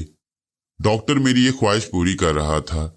जिस कमरे में वो मरजाना का मुआयना कर रहा था वहां डियर जमाल भी मौजूद था। मैंने डियर जमाल को उकसाया कि मरजाना के शेव करने का जिक्र डॉक्टर से करना चाहिए। डियर जमाल ने कहा, डॉक्टर, हमारी बेटी को बेटा बनने का बहुत शौक है। मरजाना ने घूर कर कहा, आपने मुझे फिर बेटी कहा। ओह सॉरी, ये हमारा बेटा है। अब ये किस मरहले पर है? मैं दवाएं दे रहा हूं। अगर ऑपरेशन की जरूरत हुई तो वो भी हो जाएगा। वैसे मैं अभी यकीन से कुछ नहीं कह सकता। लेकिन डॉक्टर, ये तो अब शेव करने लगा है। कहीं ऐसा ना हो कि तब्दीली रुक जाए और शेव करने की वजह से दाढ़ी मूंछ निकल आए। डॉक्टर ने मुस्कुराकर मरजाना को देखते हुए कहा, यह गलत बात है। वक्त से पहले इंसान को ऐसा कोई काम नहीं करना चाहिए जिसकी वजह से बाद में पछताना पड़े। मरजाना ने पूछा, पछताना क्यों पड़ेगा? अब तो मैं मर्द ही बन रहा हूं। डॉक्टर ने इनकार में सर हिलाते हुए कहा, नहीं, अगर तुम्हारी आवाज जरा भारी हो गई है और तुम अपने अंदर कुछ तब्दीलियां महसूस करने लगे हो तो इसका मतलब ये नहीं कि वाकई मर्द बन चुके हो। अभी तो आजमाइशी मरहले हैं इस तब्दीली। वो कहते कहते रुक गया। मरजाना ने पूछा, आपने बात अधूरी क्यों छोड़ दी? तुम्हें यह सुनकर दुख हो सकता है तब्दीली रुक गई है और मैं परेशान हूं कि क्या करूं। तुम्हें वापस तो लौटाया जा सकते लेकिन आगे बढ़ाना मुमकिन नहीं है। ये सुनते ही मरजाना उठकर बैठ गई। वो गुस्से से बोली, जब वापस लौटाया जा सकता है तो आगे क्यों नहीं बढ़ाया जा सकता? वापस लौटाना आसान है। जो हार्मोन्स पैदा हो चुके हैं उनमें कमी की जा सकती है। तुम्हारा औरतपन वापस आ सकता है। मरजाना ने कहा, इसी तरह हार्मोन्स को बढ़ाया भी तो जा सकता है। ये निजाम कुदरत के खिलाफ है। कोई भी डॉक्टर एक हद तक हार्मोन्स की कमी को पूरा कर सकता है लेकिन अपनी मर्जी से इस हद तक हार्मोन्स पैदा नहीं कर सकता कि एक औरत को मर्द बना दे। अगर ऐसा किया जा सकता तो डॉक्टर कितनी औरतों को अब तक मर्द बना चुके होते। मरजाना ने गुस्से से कहा, यू शट अप। तुम डॉक्टर नहीं, घिसियारे हो। तुम मेरा इलाज नहीं कर सकते। आई से गेट आउट। मैं किसी दूसरे डॉक्टर से इलाज कराऊंगी। डॉक्टर ने नरमी से कहा, मिस मारिया, आप नाहक गुस्सा हो रही हैं। वो फिर चीख कर बोली, मैं मिस नहीं मिस्टर हूं। चलिए मिस्टर ही सही, लेकिन आप कुदरत से नहीं लड़ सकती। मैंने आपसे झूठ नहीं कहा है। आपके मुआयने से मुझे जो कुछ मालूम हुआ है वही मैं आपको बता रहा हूं। वो उठकर खड़ी हो गई। मैं नहीं मानता। मैं किसी दूसरे तजुर्बाकार डॉक्टर से कंसल्ट करूंगा। आप एक नहीं 10 डॉक्टरों से कंसल्ट करें, लेकिन मुझे उम्मीद है कि अगर दूसरे डॉक्टरों की रिपोर्ट मेरी रिपोर्ट से मुताबिकत रखे तो आप मुझसे ही इलाज कराएंगे। वो मुट्ठियां भींचकर बोली, इलाज कराएंगे नहीं, इलाज कराएंगे। और सॉरी, मैं भूल जाता हूँ, क्या करूँ, जो मुझे नजर आ रहा है मैं उसी के मुताबिक बोलता हूँ और आप मुझे उसके बरक्स बोलने पर मजबूर करती हैं, सॉरी करती हैं। मैं रेस्तोरां में बैठा खाना खा रहा था। खाना खत्म करके मैंने बिल अदा किया और फिर उसके साथ बाहर आ गया। कार में बैठकर मैंने उसे दरिया टेम्स के किनारे चलने की हिदायत की और दोबारा मरजाना के पास पहुंच गया। उस वक्त तक डॉक्टर वहां से जा चुका था।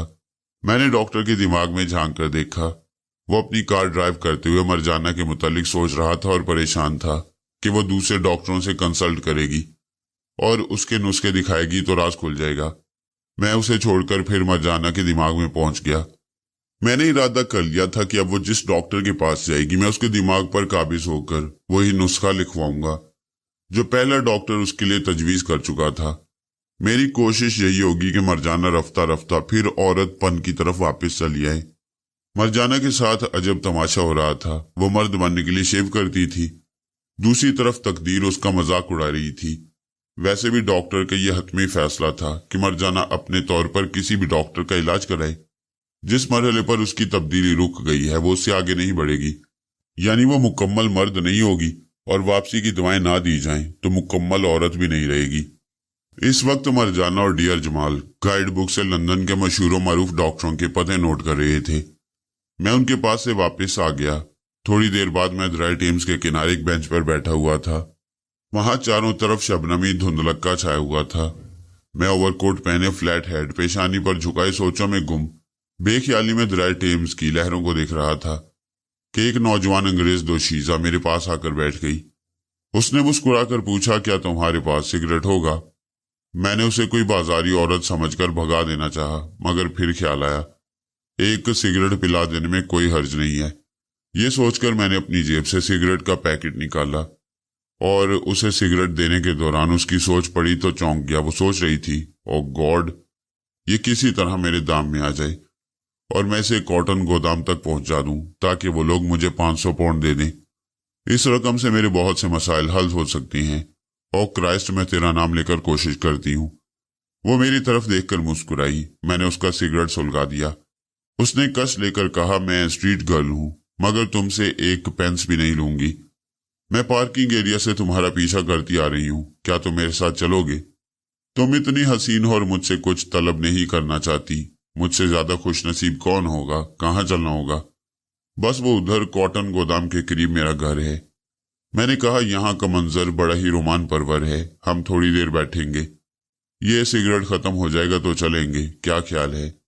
उसने मुस्कुराकर अपना सर मेरे शाने पर रख दिया। वो कुछ बोलना चाहती थी लेकिन मैंने उसे बोलने का मौका नहीं दिया। उसकी सोच को उन लोगों की तरफ भटका दिया जो उसे किराए पर हासिल करके मुझे कॉटन गोदाम की तरफ बुला रहे थे। वो नहीं जानती थी कि मुझे बुलाने वाले कौन लोग हैं और वो मेरे साथ क्या सलूक करेंगे। मैंने राइट एरोस के दिमाग में झांक कर देखा। वो एक पब में बैठा शराब पी रहा था। मैंने कहा, हेलो राइट, मैं फरहाद बोल रहा हूँ। उसने सोच के जरिए कहा, फरमाइए जनाब, मैं आपकी क्या खिदमत कर सकता हूँ? मैं इस वक्त दरिया टेम्स के किनारे हूँ और मेरे पहलू में एक नौजवान लड़की बैठी हुई है। वो मुझे फांस कर कॉटन गोदाम की तरफ ले जाना चाहती है। कुछ लोगों ने उसे किराए पर हासिल किया है। क्या तुम्हारा ऐसा कोई दुश्मन भी है जो तुम्हें तन्हाई में घेर कर नुकसान पहुंचाना चाहता हो? बज़ाहिर तो ऐसा कोई दुश्मन मेरी नजर में नहीं है। जो लोग कैसीनों में बड़ी बड़ी रकमें हार जाते हैं वो अक्सर मुझे गालियां भी देते हैं और कत्ल करने की धमकियां भी, लेकिन आज तक किसी ने ना तो कत्ल किया और ना ही मुझे कोई नुकसान पहुंचाया है। ये कौन लोग हैं मैं यकीन से नहीं कह सकता। मेरा मशवरा है कि तुम यहाँ आ जाओ। कहाँ आ जाऊं? मैं तो टेम्स के करीब ही एक पब में बैठा हुआ हूं। फिर तो ये और भी अच्छी बात है। मैं चाहता हूं तुम मेरी जगह ले लो और इस लड़की के साथ उस कॉटन गोदाम तक चले जाओ। मैं ख्याल ख्वानी के जरिए तुम्हारी हिफाजत करता रहूंगा। क्या मैं उस लड़की के सामने आपकी जगह ले सकता हूँ? नहीं, तुम वहां किसी जगह छुप जाना। मैं किसी बहाने तुम्हारे पास आकर अपना हैट और ओवरकोट तुम्हें दे दूंगा। उसे पहनकर तुम लड़की के पास आ जाना। यह मुनासिब है।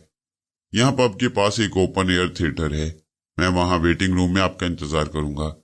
मैंने उसे राब्ता खत्म किया और उसके असिस्टेंट के दिमाग में पहुंचकर उसे बताया कि जब मैं एक लड़की के साथ आकर पिछली सीट पर बैठ जाऊं तो वो कार ड्राइव करता हुआ ओपन एयर थिएटर की तरफ ले जाए, वहां थोड़ी देर के लिए गाड़ी रोक दे, मैं उतरकर चला जाऊंगा।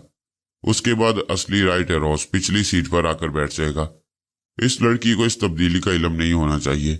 उसे समझाने के बाद मैंने सिगरेट एक तरफ फेंक दिया और लड़की का हाथ थामकर कहा, आओ चलें। वो खुश होकर मेरे साथ उठ गई। हम पार्किंग एरिया में पहुंचे तो असिस्टेंट ने हमारे लिए पिछली सीट का दरवाजा खोल दिया। आधे मिनट के बाद ही ओपन एयर थिएटर आ गया। मैंने उस लड़की को सुनाने के लिए कहा, थिएटर के करीब जरा गाड़ी रोक दो, मुझे एक जरूरी काम है। फिर मैंने लड़की से कहा, एक्सक्यूज मी, मैं 1 मिनट में आ जाऊंगा। उसने मुस्कुराकर इजाजत दे दी। मैं कार से उतरकर तेजी से चलता हुआ वेटिंग रूम में पहुंचा। वहां वो मेरा मुंतजिर था। उसने मुझे देखते ही कहा, देखिए, आपका हुक्म मिलते ही मैंने अपना मेकअप उतार दिया है और अपने असली रूप में आ गया हूं। मैंने उसे देखकर कहा, यह मैं भूल ही गया था कि कल तुमने मेरी खातिर मेकअप करके अपना हुलिया बदल लिया था। जाओ, लड़की पिछली सीट पर बैठी है, मैं तुम्हारी हिफाजत करूंगा। वो मुस्कुराकर बोला, फरहाद साहब, ये कहने की जरूरत नहीं है, मैं तो आपके लिए जान देने को तैयार हूं, अभी जाता हूं। उसने मेरा ओवरकोट पहना, सर पर फ्लैट हैट रखी और बाहर निकल गया। मैंने करीब एक कैंटीन के काउंटर पर जाकर कॉफी का ऑर्डर दिया और फिर मरजाना के पास पहुंच गया। मैं ये मालूम करना चाहता था कि वो डॉक्टर से मिलने कब जाएगी। पता चला अपॉइंटमेंट के मुताबिक कल सुबह डॉक्टर से मुलाकात होगी। लंदन के मशहूर और मारूफ डॉक्टर इतने मसरूफ होते हैं कि हफ्तों के बाद मुलाकात का वक्त देती हैं। मरजाना को इत्तेफाक से एक ऐसा डॉक्टर मिल गया था जिसने असरार के बाद दूसरे दिन सुबह का वक्त दे दिया। इसके बावजूद वो बेचैन थी, जल्द अज जल्द किसी अच्छे डॉक्टर से कंसल्ट करना चाहती थी। अब वो गाइड बुक दोबारा खोलकर ऐसे अस्पतालों के पते नोट कर रही थी जहां इस वक्त डॉक्टर मौजूद हो सकते थे और उसी वक्त उसे मशवरे के लिए वक्त दे सकते थे। वो मर्द बनने के जुनून में कुदरत के खिलाफ लड़ने की तैयारियां कर रही थी। मैं मुस्कुराते हुए उसके दिमाग से वापस आ गया। सोचा थोड़ी देर बाद मालूम करूंगा। अब मैं बराबर उसकी तरफ तवज्जो देना चाहता था। वो जिस डॉक्टर के पास भी जाती, मैं उसके दिमाग में बैठकर पहले वाले डॉक्टरी नुस्खे को जारी करा देता। इस तरह वो 1000 कोशिशों के बावजूद फिर औरतपन की तरफ माइल हो जाती। जब कुदरत को ये मंजूर था तो मैं ऐसा क्यों ना करता। राइट एरोस कार की पिछली सीट पर उस लड़की के साथ बैठा हुआ था। राइट उससे ज्यादा ही फ्री हो रहा था। रास्ता इसी तरह गुजर गया। गाड़ी कॉटन गोदाम के सामने पहुंचकर रुक गई। लड़की ने हाथ पकड़कर कहा, यहाँ मेरी बहन है, मेरे साथ आओ, मैं उसे चाबी लूंगी, फिर हम फ्लैट में चलेंगे। मैं अपनी बहन से भी तुम्हारा तारुफ करा दूंगी। राइट एरोस गाड़ी से उतरकर उसके साथ गोदाम के हिस्से में दाखिल हुआ। गोदाम एक वसी और इस मैदान की तरह दूर तक फैला हुआ था। अगर उसकी ऊंची 4 दीवारी और छत ना होती तो वह मैदान ही कहलाता। शैलिंग क्रेन के जरिए रुई की बड़ी गांठें एक जगह से दूसरी जगह ले जाई जा रही थी। राइट लड़की के साथ गोदाम के एक तरफ से गुजरता हुआ दूसरे हिस्से में पहुंचा। वहां मुख्तलिफ कमरे और राहदारियां बनी हुई थी। 2 शख्स खड़े हुए उन्हें देख रहे थे। उन्होंने करीब आने पर हाथ के इशारे से उन्हें एक राहदारी की तरफ चलने के लिए कहा और उनकी रहनुमाई करते हुए कमरे के दरवाजे पर ले आए। दरवाजा खोलकर राइट लड़की के साथ कमरे में दाखिल हुआ। इसके साथ ही बाहर से दरवाजा बंद कर दिया गया। कमरा तकरीबन नीम तारीख था। छत में लगे बल्ब के ऊपर बड़ा सा शेड लगाया गया था, जिसकी वजह से कमरे का ऊपरी हिस्सा तारीकी में डूबा हुआ था और निचला आधा हिस्सा रोशन था। इसकी वजह से वहां बैठे हुए लोग भी कुछ अंधेरे में थे और कुछ उजाले में। उनमें से एक शख्स ने लड़की को मुखातिब करते हुए कहा, तुम इस रास्ते से बाहर चली जाओ, वहां तुम्हें 500 पाउंड मिल जाएंगे। लड़की राइट को छोड़कर तेजी से दूसरे दरवाजे की तरफ बढ़ी। वहां 2 मुसल्ला जवान खड़े थे। उन्होंने उसके लिए दरवाजा खोल दिया। वो बाहर निकल गई। जिसने लड़की को मुखातिब किया था उसी ने अपने आदमियों से कहा, इसकी तलाशी लो। उसका इशारा राइट एरोस की तरफ था। उसका हुक्म सुनते ही 2 आदमी राइट के पास आकर उसकी तलाशी लेने लगे। उसने हैरान परेशान होकर पूछा, ये मेरे साथ क्या हो रहा है? आप लोग कौन हैं? मुझसे क्या चाहती हैं? उस शख्स ने कहा, तुम खामोश खड़े रहो, ज्यादा बनने की कोशिश ना करो, अभी सब कुछ मालूम हो जाएगा। तलाशी लेने वाले ने कहा, इसके पास कोई हथियार नहीं। फिर वो लोग उसे खींचते हुए बल्ब के सामने रोशनी में ले आए। एक बूढ़े ने उसके सामने आकर अपनी ऐनक दुरुस्त करते हुए मुहद्दब शीशे से राइट के चेहरे को गौर से देखना शुरू किया। फिर उसे छूकर देखने के बाद इनकार में सर हिलाकर बोला, मेकअप नहीं है, ये असल चेहरा है। मिस्टर, जरा अपना गिरेबान के बटन खोलकर कमीज शाने से नीचे करो। राइट ने उसकी हदायत पर अमल किया। गिरेबान खोलकर कमीज को शाने से नीचे हटाया। 2 आदमियों ने उसकी गर्दन पर हाथ फेर कर देखने के बाद कहा, मास्क मेकअप भी नहीं है। राइट ने पूछा, जनाब ये मेरे साथ क्या हो रहा है? क्या आप लोग मुझे कोई बहरूपिया समझ रहे हैं? डांट कर कहा, तुम खामोश रहो। लेकिन मैं एक अमन पसंद शहरी हूं, आप लोग मेरे साथ ज्यादती कर रहे हैं। तुम्हें कोई नुकसान नहीं पहुंचाया जाएगा। हम जो सवाल करें उनके बिल्कुल सही सही जवाब दो।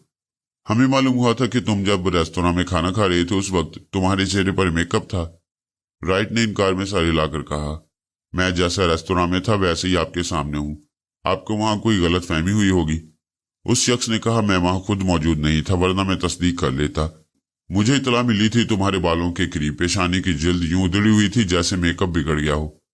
उसकी बात सुनकर मैंने सोचा, ये इतला किसने दी होगी? यकीनन उस रेस्तोरां में जो वेट्रेस हमारी मेज पर खाना रख कर गई थी उसने मुझे करीब से देखा था। वो खाना रखते वक्त मेज पर झुकी होगी तो उसकी नजर मेरी पेशानी पर गई होगी और यकीनन वहां का मेकअप कुछ उधड़ा हुआ होगा। बहरहाल उन अजनबी लोगों ने राइट को एक कुर्सी पर बिठा दिया और उससे सवालात करने लगे। एक ने कहा, परसों रात तुमने एक हसीन खातून को 1 लाख पाउंड का नुकसान पहुंचाया है। राइट ने मुस्कुराकर उस शख्स को देखकर कहा, हाँ मुझे याद है। उस खातून का नाम रीना जलाल है। आप क्या मालूम करना चाहती हैं? मिसेज रीना जलाल को एक ही रात में इतना बड़ा नुकसान क्यों पहुंचाया गया? इसके पीछे कौन सा मकसद कार फरमा है? राइट ने पूछा, आप क्या समझती हैं? हम समझते हैं कि रीना जलाल को मुश्तिल करने के लिए ऐसा किया गया है। ये उसके जरिए उसके घर तक पहुंचने की एक साजिश भी हो सकती है। राइट ने एक सर्द आह भर कर कहा, आप इसे साजिश न कहें, ये दिल का मामला है। यकीनन मैं रीना जलाल के घर तक पहुंचना चाहता हूं। उस शख्स ने चौंक कर पूछा, क्यों? तुम्हें उससे क्या दिलचस्पी है? ताज्जुब है, आप रीना जैसी हसीन औरत को जानते हुए भी ये पूछ रहे हैं। कौन है जो उसे देखते उस पर जान देने के लिए तैयार नहीं हो जाएगा? वो जब से कैसीनो में आ रही है मैं उसका दिल जीतने के लिए हमेशा उसे जीतने का मौका देता रहता हूं। अगर आप लोग रीना को करीब से जानते हैं तो ये भी जानते होंगे कि अब तक मैंने उसे हजारों पाउंड जीतने के मौके फराहम किए हैं, लेकिन वो इतनी मगरूर है कि मुझे मुंह तक नहीं लगाती। आखिर मैंने उसके गरूर को ठेस पहुंचाने के लिए परसों रात उसे 1 लाख पाउंड का गुच्छा दे दिया। मैं औरतों की फितरत को खूब समझता हूँ, ख्वाह वो कितनी ही दौलतमंद और शाह खर्च हों, पर अपनी दौलत को पानी की तरह बहाती हूँ, लेकिन शिकस्त के अंदाज में दौलत को जाया करना गवारा नहीं करती। उन्हें झुंझलाहट होती है कि वो क्यों हार गई। रीना जैसी हसीन औरतें कहीं भी शिकस्त खाना पसंद नहीं करती। मैंने सोचा वो हारने के बाद मेरे करीब आने की कोशिश करेगी और जीतने का गुर मालूम करना चाहेगी। इस तरह मैं उसके घर तक पहुंच जाऊंगा। वो लोग राइट की बातें तवज्जो से सुन रहे थे और कभी कभी सर घुमाकर उस शख्स को देख रहे थे जो मेज के आखिरी सिरे पर बैठा हुआ था। वो शुरू ही से खामोश था। उसके ऊपरी आधे चेहरे पर तारीकी थी और नाक से नीचे का आधा हिस्सा रोशनी में था। उनमें से एक ने पूछा, जनाब क्या आप इसकी बातों से मुतमईन हैं? उस पुरस्कार शख्स ने इस बात में सर हिलाया जैसे कह रहा हो वो मुतमईन है। दूसरे शख्स ने कहा, जनाब हमारा भी यही ख्याल है। मादाम रीना कोई मामूली खातून नहीं है। ऐसे कितने ही क्रोपियर और कितने ही बड़े बड़े दौलतमंद उनके लिए ठंडी आहें भरते होंगे, लेकिन वो सिर्फ आप ही की दीवानी है। ये सुनकर वो शख्स यूं मुस्कुराया जैसे रीना की तारीफ सुनकर खुश हो रहा हो। राइट के दिमाग ने बताया कि मुस्कुराते वक्त उसके दाएं तरफ होंठ एक दूसरे से मिल गए थे और दाएं तरफ होंठ पूरी तरह खुल गए थे। उसकी सोच पड़ते ही अचानक मुझे ठुसका लगा। मैं कॉफी पी रहा था, एकदम से गड़बड़ा गया। मैं कभी सोच भी नहीं सकता था कि जलाल बेग अचानक इस तरह मेरे सामने आ जाएगा, मगर वो मेरे सामने कहा था वो राइट के सामने था। अगर मैं राइट बनकर वहां जाता तो उस वक्त वो मेरे रूबरू होता, लेकिन मैं वहां जाता तो मेरे मेकअप का भांडा फूट जाता और इससे पहले कि मैं उसकी मुस्कुराहट देख सकता वो वहां से फरार हो जाता। मैं रुमाल निकालकर अपनी कोट पर गिरी हुई कॉफी पहुंचने लगा। काउंटर पर खड़ी हुई लड़की मेरी भुखलाहट पर हंसने लगी। मैंने फौरन ही 10 पाउंड का एक नोट निकालकर उसके सामने फेंकते हुए कहा, द रेस्ट इज योर्स। मैं वहां से पलटकर तेजी से चलता हुआ वेटिंग रूम में पहुंच गया और एक जगह बैठकर राइट के दिमाग में जा पहुंचा। वो लोग राइट की तरफ से मुतमईन हो गए थे और एक एक आदमी उससे हाथ मिलाकर माजरत कर रहा था। फिर उसे वापस जाने की इजाजत दे दी गई। राइट के वहां से निकलते ही मैं उस शख्स के दिमाग में पहुंच गया जो राइट से सवालात कर रहा था। उसने जलाल बेग से कहा, जनाब तमाम खदशात बेबुनियाद साबित हुए। यहाँ आसपास कहीं भी फरहाद का नामो निशान नहीं है। हमने अच्छी तरह छानबीन की है, सुपर मास्टर पर बार बार दबाव डाला है, वो भी मजबूर है और नहीं जानता कि फरहाद इन दिनों किस मुल्क में है। बहरहाल ये तो हम यकीन से कह सकते हैं कि वो लंदन में नहीं है। आप बिल्कुल मुतमईन होकर मादाम रीना से मुलाकात कर सकती हैं। जलाल बेग सर झुकाए कुछ सोचता रहा, फिर उसने एक कागज पर कुछ लिखकर अपने दस्ते रास्त की तरफ बढ़ा दिया। मैंने उसके दिमाग से पढ़ा, उसने लिखा था, रीना को तिल अबेब रवाना कर दो, मैं उससे वहीं मुलाकात करूंगा। इस दौरान जलाल बेग अपनी जगह से उठ गया। अब वो जाना चाहता था। मैं अपनी जगह बेचैनी से पहलू बदलने लगा। मैं एक एक आदमी के दिमाग में छलांगे लगा रहा था। पता चला कि जो उसका दस्ते रास्त है वो इसके साथ कमरे से बाहर जा रहा है। मैं उसके दिमाग में बैठ गया। अब वो जलाल बेग के साथ साथ चल रहा था। दोनों उस गोदाम के पिछले दरवाजे से बाहर निकले। वहां एक सफेद कार खड़ी थी। उसके दस्ते रास्त ने उसके लिए अगली सीट का दरवाजा खोल दिया। जलाल बेग के बैठने के बाद वो दरवाजा बंद करके दूसरी तरफ से घूमकर स्टीयरिंग सीट पर आ गया और कार स्टार्ट करके आगे बढ़ा दी। उसने पूछा, जनाब, क्या आप होटल जाना पसंद करेंगे? जलाल बेग ने इस बात में सर हिला दिया। वो कमबख्त जुबान नहीं हिला रहा था, मुस्तकिल गूंगा बना हुआ था। अपने दस्ते रास्त के सामने भी कुछ नहीं बोलता था। मैंने ड्राइव करने वाले के दिमाग में पहुंचकर होटल का तस्वुर किया तो उसने होटल का नाम और वो कमरा नंबर भी बताया जिसमें जलाल बेग ठहरा हुआ था। मैंने सोचा, अगर वो लंदन से चला जाए तो क्या होगा? मैंने अपने आप को तसल्ली दी, कुछ नहीं होगा। वो यहां से तिल अबैब जाएगा और वहां रीना से मुलाकात करेगा। मैं रीना के जरिए उसके दिमाग में पहुंचने की कोशिश करूंगा, लेकिन मेरी पूरी कोशिश यही थी कि मैं लंदन में ही उसे ट्रैप कर लूं। थोड़ी देर बाद उसकी कार होटल के पार्किंग एरिया में रुक गई। जलाल डैशबोर्ड पर कागज रखे हुए कुछ लिख रहा था। फिर उसने वो कागज अपने दस्ते रास्त की तरफ बढ़ा दिया। उसमें लिखा था, मेरे चार्टर्ड तैयारे के पायलट के पास जाओ, उससे कहो कि वो सरकारी कागजात की खाना पूरी करके 1 घंटे के बाद लंदन एयरपोर्ट छोड़ने की इजाजत हासिल कर ली। मेरे तमाम जरूरी कागजात उसी पायलट के पास हैं, लेकिन खबरदार उसे बातें करने पर मजबूर न करना। मैं 1 घंटे बाद एयरपोर्ट पहुंच जाऊंगा। जलाल बेग कार से उतरकर होटल के अंदर जा चुका था। वो 1 घंटे बाद लंदन छोड़ने वाला था। मैं उसके दस्ते रास्त के दिमाग में मौजूद रहा। वो पार्किंग एरिया से कार निकालकर पायलट की रिहाइशगाह की तरफ जा रहा था। मेरी ख्याल ख्वानी का सिलसिला टूट गया। कैंटीन के काउंटर पर जिस लड़की ने मेरे सामने कॉफी की प्याली रखी थी और जिसे मैंने 10 पाउंड का एक नोट दिया था, वो मेरे सामने खड़ी मुझसे कह रही थी, मिस्टर, तुमने बड़ी टिप दी है, मैं ऐसी वैसी लड़की नहीं हूं, ये लो बाकी रकम। मेरे पास ज्यादा वक्त नहीं था, वरना मैं उसे समझाता कि मैंने नेक नियति से टिप दी थी। मैंने उसे वो रकम लेकर जेब में रख ली और दूसरी तरफ मुंह फेर लिया ताकि वो चली जाए, और वो चली गई।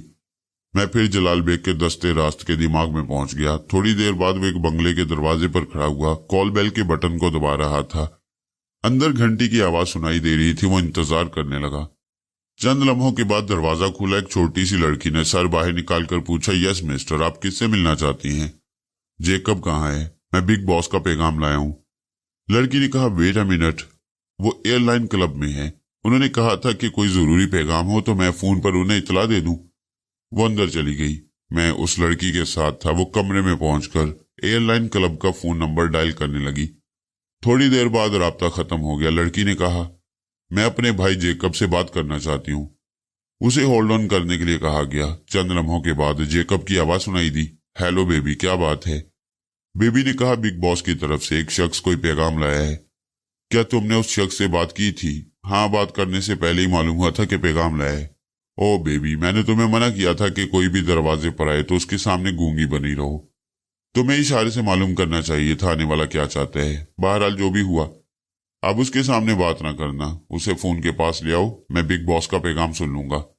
लड़की ने उसकी हिदायत पर अमल किया। रिसीवर एक तरफ रखकर दरवाजे पर गई और उसे इशारे से बुलाकर अंदर ले आई। फिर रिसीवर की तरफ इशारा किया। दस्ते रास्त ने रिसीवर उठाकर कहा, हेलो जेकब, मैं बिग बॉस का पैगाम लाया हूं, लेकिन तुम्हारी आवाज सुनने की मुमानियत है। दूसरी तरफ से 2 बार चुटकी बजने की आवाज सुनाई दी।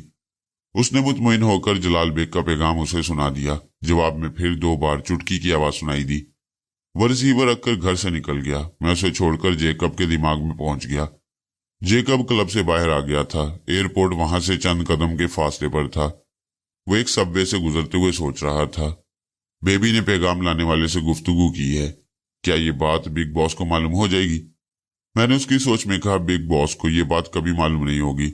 जो शख्स पैगाम लेकर आया था उसने तवज्जो नहीं दी कि मेरी बहन ने उससे बात की है। अगर वो तवज्जो देता तो फोन पर इसका जिक्र जरूर करता। उसकी सोच के साथ ही जेकब झुंझलाकर सोचने लगा, क्या मुलाजमत मिली है, हमेशा गूंगे बनकर रहना पड़ता है। इतनी बड़ी दुनिया में एक बहन है, उसके सामने भी अक्सर गूंगा बनकर रहता हूँ। बिग बॉस ऐसे अजाब में मुब्तला हो गया कि ना जीता है ना मरता है, जिंदा है मगर सहमा सहमा सा रहता है। फरहाद अली तैमूर उसके हिसाब पर सवार हो गया है। आखिर इतनी एहतियात की क्या जरूरत है? क्या इस वक्त फरहाद मौजूद होगा? क्या उसको खबर होगी कि मेरी कोई छोटी बहन भी है और वो मेरी बहन के जरिए मेरे दिमाग तक पहुंच सकता है? ये सब कुछ बिल्कुल ही अहमकाना बातें हैं। वो सोचते हुए एयरपोर्ट की इमारत में दाखिल हो गया और लॉकर रूम में जाकर उसने एक चाबी के जरिए लॉकर को खोला। जलाल बेग के पासपोर्ट के अलावा अहम कागजात भी वहां मौजूद थे। तमाम लॉकर्स इसी मकसद के लिए थे कि आने वाले मुसाफिर अपने जरूरी सामान को हिफाजत से लॉक कर सकें। जेकब चार्टर्ड तैयारी की परवाज के लिए कानूनी तौर पर इजाजत हासिल करने एक दफ्तर की तरफ जा रहा था। मेरी ख्याल ख्वानी का सिलसिला फिर टूट गया। वही कैंटीन वाली लड़की मेरे पास बैठी मुझे झिंझोड़ कर कह रही थी, क्या तुम यहाँ अजनबी हो? मैंने पूछा, अब क्यों आई हो? इसलिए कि तुम्हारी रहनुमाई कर सकूं। अगर तुम्हें किसी साथी की जरूरत है तो कैंटीन के काउंटर के पास लगे हुए नोटिस बोर्ड को पढ़ लो, वहां तुम्हें अच्छी अच्छी लड़कियों के एड्रेस मिल जाएंगे। मैंने सोचा अभी जेकब दफ्तरी कार्रवाइयों में मसरूफ है, थोड़ी देर बाद उसकी खबर लूंगा। उस वक्त तक इस लड़की से लंदन की स्ट्रीट गर्ल्स के मुतालिक कुछ मालूमात हासिल हो जाएं। यह सोचकर मैंने पूछा, अच्छी अच्छी लड़कियों से तुम्हारी क्या मुराद है? अब ऐसे भी नादान नहीं हो। अगर लंदन में नए आए हो तो सुन लो, तमाम पेशावर लड़कियां कोड बिजनेस के जरिए दस्तयाब हो जाती हैं।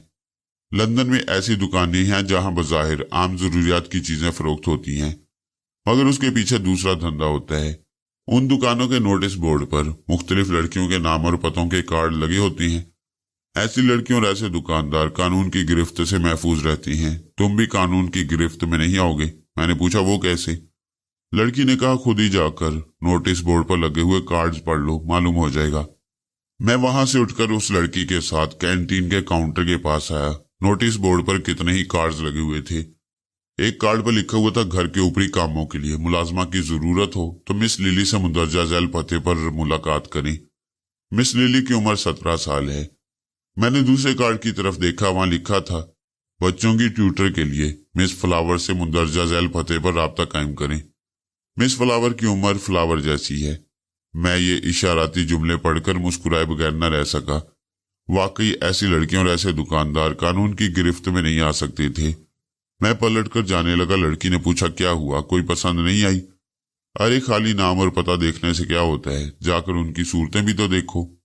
मुझे किसी भी पेशावर लड़की की जरूरत नहीं है। तुम मुझे गलत समझ रही हो। तुम मुझे बहुत बड़ी टिप दे रहे थे। मैं चाहती हूँ तुम लंदन में किसी गलत जगह न फंस जाओ। मुझे साफ साफ बताओ, क्या तुम तन्हा हो? मैं बिल्कुल तन्हा हूँ। वो हमदर्दी से बोली, मुझे अफसोस है, मैं तुम्हारी तन्हाई दूर नहीं कर सकती। मैं कुछ और टाइप की लड़की हूँ, लेकिन मैं इस सिलसिले में तुम्हारी मदद कर सकती हूँ। देखो, यहाँ जो लोग तन्हा तफरी नहीं कर सकते, जिन्हें किसी पार्टनर की जरूरत होती है, उन्हें मुख्तलिफ एजेंसियों के जरिए फिल्म की एक्स्ट्रा या मॉडल तकरीबन 100 पाउंड में एक शाम के लिए मिल जाती हैं। लेकिन ये लोग बहुत ही मुहज्जब होती हैं। ये लड़कियां अपने जिस्म को सस्ता नहीं करती, बल्कि बड़े ही मुहज्जब अंदाज में वक्त गुजारती हैं। अगर तुम्हें किसी ऐसी अच्छी और मुहज्जब साथी की जरूरत है तो मैं तुम्हें उसका भी पता बता देती हूँ। मैंने मुस्कुराकर कहा, मेरे दिल के नोटिस बोर्ड पर सिर्फ एक ही लड़की का पता लिखा हुआ है।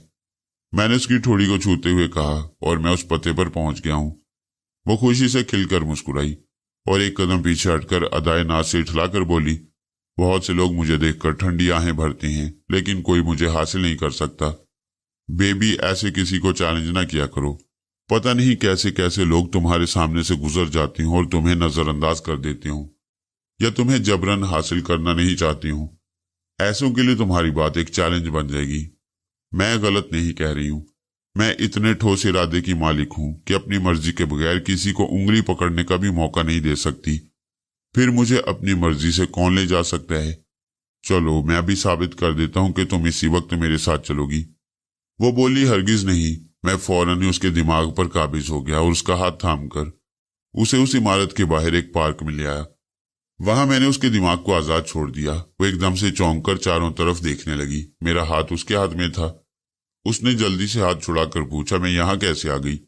जिस तरह मैं तुम्हें कैंटीन से यहाँ ले आया हूँ, उसी तरह यहाँ से कहीं और भी ले जा सकता हूँ। तुम खैरियत चाहती हो तो अपना चैलेंज वापस ले लो। वो मुझे सहमी हुई नजरों से देखती रही। फिर अचानक ही पलटकर भागते हुए कैंटीन की तरफ चली गई। मैं मुस्कुराते हुए पार्क से निकलकर एक शाहराह के किनारे फुटपाथ पर खड़ा हो गया। मुझे इत्मीनान था कि जलाल बेग जल्द ही मेरी गिरफ्त में आ जाएगा। चूंकि रीना जलाल के बाद जलाल बेग का असिस्टेंट और उसके चार्टर्ड तैयारे का पायलट जेक कभी टेलीपैथी की जद में आ गया था, और अब मैं किसी वक्त भी जलाल बेग की आवाज सुनने का मुंतजिर था। अगर वो खुद नहीं बोलता तो मैं कोई ऐसी सिचुएशन पैदा कर देता कि वो बेख्तियार बोलने पर मजबूर हो जाता। मैंने जेकब के दिमाग में झांक कर देखा। पता चला आधे घंटे के बाद उनका तैयारा परवाज करेगा, और परवाज से सिर्फ 10 मिनट पहले जलाल बेग तैयारे में सवार होगा। मैंने उसके दिमाग से वापस आकर मास्टर न्यूमैन को मुखातिब किया। हेलो मास्टर, इस वक्त मैं टेम्स के करीब गुल फरोशों की आखिरी दुकान के पास एक फुटपाथ पर खड़ा हुआ हूँ। मेरे लिए एक गाड़ी भेज दीजिए और किसी ऐसी जगह का बंदोबस्त कर दीजिए जहां मैं अपना ये मौजूदा मेकअप उतार कर असली रूप में आ सकूं। मास्टर न्यूमैन ने हैरानी से पूछा, क्या आप असली चेहरे के साथ लंदन में रहना चाहती हैं? हाँ, कुछ देर बाद मैं अपने आप को जाहिर करके आपसे कुछ जरूरी बातें करूंगा। फिलहाल गाड़ी भेज दीजिए और मेरे लिए किसी खास जगह का इंतजाम कर दीजिए। आप इंतजार करें, 15 मिनट के अंदर गाड़ी आपके पास पहुंच जाएगी। मास्टर, गाड़ी लाने वाला कोई अनाड़ी ना हो। बेहतर है कि आप मादाम रोजाना को भेज दें और ताकीद कर दें कि उस वक्त तक मुझसे गुफ्तगू ना करें जब तक मैं गुफ्तगू में पहल ना करूं। शुक्रिया। मैंने फिर जेकब के दिमाग में झांक कर देखा और मुतमईन होकर वापस आ गया। मैं वक्त गुजारने के लिए रसवंती, सोनिया मरजाना और सायरा बानो वगैरह से बातें कर सकता था, लेकिन अभी मैं किसी तरफ ध्यान नहीं देना चाहता था।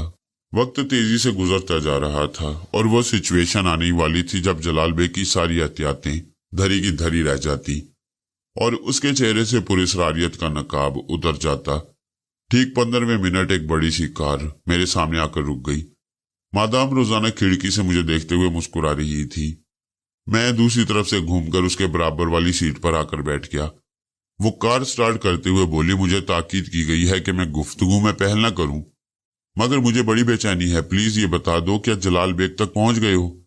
अभी नहीं, मैं रीना तक पहुंच गया हूं और जलाल बेग के इंतजार में हूं।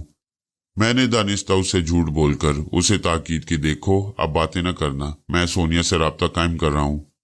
वो सोनिया का नाम सुनकर जल जाती थी। खुद को सोनिया से बढ़ता समझती थी। बेशक सुपर मास्टर की तंजीम में उसे बहुत अहमियत हासिल थी और उसने बड़े बड़े कारनामे अंजाम दिए थे, लेकिन इस वक्त मैं ये देखकर हैरान रह गया कि वो सोनिया के नाम पर बड़ी खुश दिली से मुस्कुरा रही थी। ये बात मादाम रोजाना के मजाज के बिल्कुल खिलाफ थी। मैंने उसके दिमाग में झांक कर देखा तो फौरन संभल गया। मादाम रोजाना अपने बंगले के एक कमरे में बंदी पड़ी थी और जो मेरे पास बैठी ड्राइव कर रही थी वो कोई और थी। उसने बड़ी कामयाबी से रोजाना की नकल की थी और मुझे अपने साथ कहीं ले जा रही थी। वो इस खुशफहमी में मुब्तला थी कि जब तक मैं उसे मादाम रोजाना समझता रहूंगा, उसके दिमाग में झांक कर नहीं देखूंगा।